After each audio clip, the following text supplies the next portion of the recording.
Hello students of class 8. Welcome to the online tutorial classes for Vidya Bhuban High Secondary School. This video is for class 8 biology.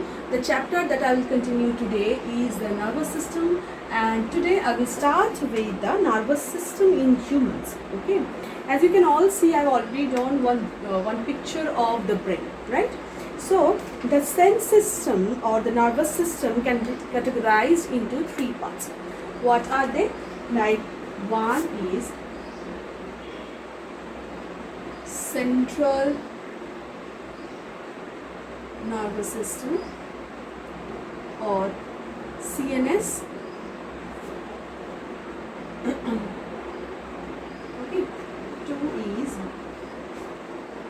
peripheral nervous system.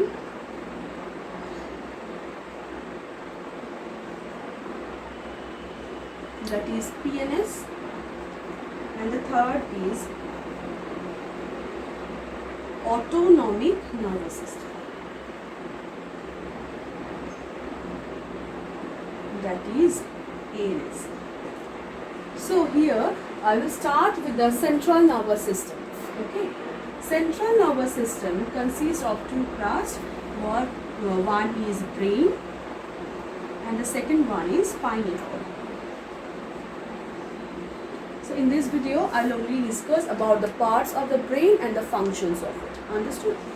Then, the central nervous system consists of brain and the spinal cord. As I told you, it controls the center of the all body functions. It is in the control system in all body functions that are happening inside our body. It is the site of the information possessing in the body, and it is responsible for possessing every senses through the human being experience. Every senses, like if we have any cut and brushes, like if we have anything we are seeing, we are tasting, we are smelling, anything, any senses is act on this brain and the spinal cord or the central nervous system. They all are the parts of the central nervous system or are regulated and coordinated by the central nervous system. So the first part, brain. So the brain is the main control of center of the nervous system. The human brain is highly developed organ. It is situated in the skull, in the cranium of the skull. So in adult, it is weighing about like 1200 to 1400 grams. It is 1200 to 1400 gram. It is the 2% of our body weight. Okay, and it controls all feelings like movements, thinking, everything. So let me discuss the parts of the brain. So brain, as you can see, there is an outer membrane, or it is the brain is enveloped by a membrane is called meninges. This part is called meninges. Okay, so it is the covering of the brain, and there are some fluid which is present, which is work as the insulating layer in this part. Okay, it is called the cerebrospinal fluid. Cerebrospinal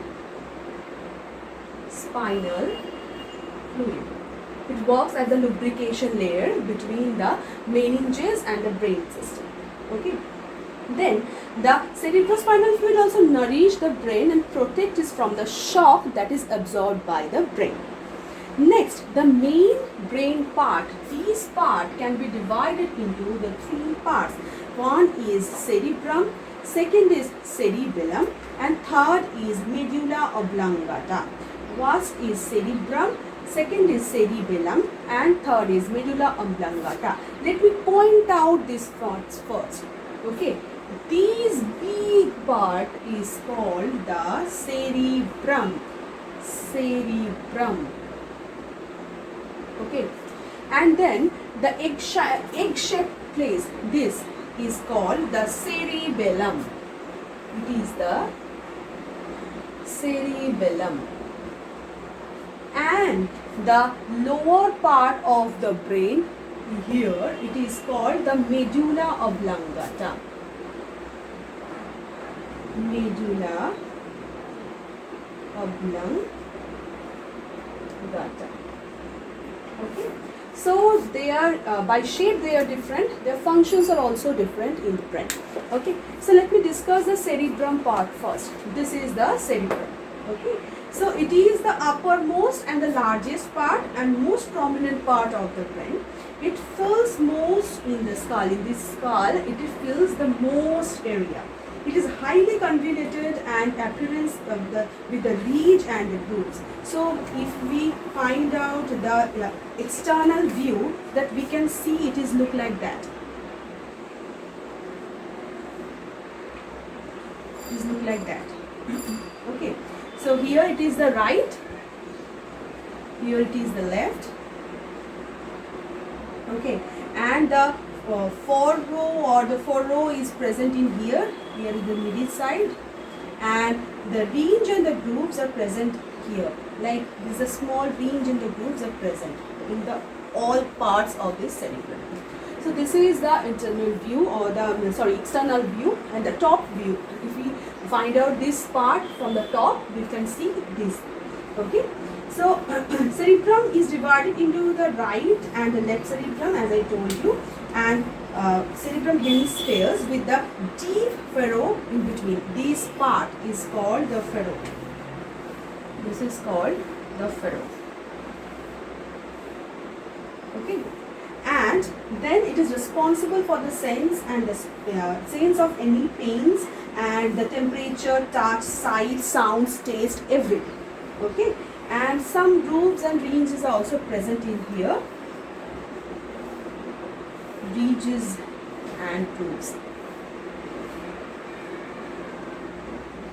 Okay. So these are all parts of the cerebrum. So let us come to the next part, which is called cerebellum. It is look like a egg-like shape, right? Now it is small, egg-shaped, and lobe located in the base under the cerebrum. Only after the base, in this place, it is present. Okay, it does not have convolutions, but it has many furrows, and it helps in the muscle coordination and balance of the body. So I will discuss this part in the next video, but still you have to know that this part controls the muscle contractions. The next part is the medulla oblongata, the lowermost part. It is and it is brain located in the skull, the lower part of the skull. It is like the stem of the brain, and it emerges out from the brain and it is continued to the spinal cord. This part only is continued to the spinal cord in the next part. Okay. And what are the functions of it? This is the posterior position, obviously, and the functions is controlling the breathing, controlling the heartbeat, coughing, sneezing. These kind of functions are it. Okay. So in the next video, I will just tell you the functions of the different parts in brief and about the spinal cord. Till then, thank you.